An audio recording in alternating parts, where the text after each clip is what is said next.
Could the Huawei Mate 60 Pro potentially challenge and break the iPhone's long-standing dominance in the market? Huawei has been very determined in the smartphone market, even though it had a lot of problems because of the US embargo. They didn't give up and worked really hard to get better in making phones and software. The newest part of Huawei's comeback story is about the Huawei Mate 60 and Mate 60 Pro phones. These phones have made a lot of people interested and have gotten praise from people all around the world. In just 5 days after they were first sold, these phones were bought almost 800,000 times, which shows they are doing very well and coming back strong. In China, the Huawei Mate 60 series has become a big success.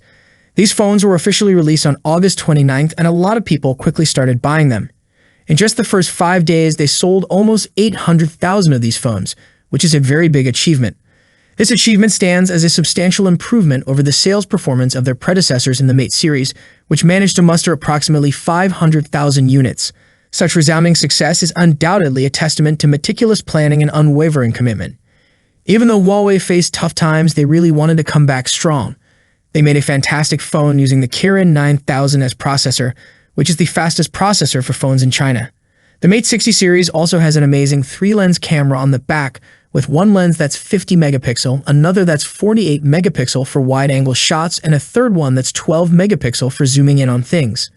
The fervor surrounding the Huawei Mate 60 series extends beyond the Chinese borders, capturing the enthusiasm of international consumers.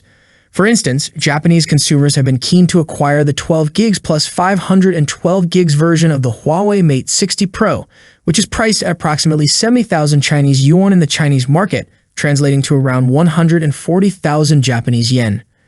Interestingly, local dealers in Japan have been pricing the same smartphone model at levels exceeding 200,000 Japanese yen, roughly equivalent to 10,000 Chinese yuan, underscoring its immense popularity in the Japanese market.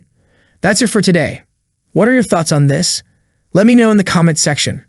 As always, see you in the next video. Peace out.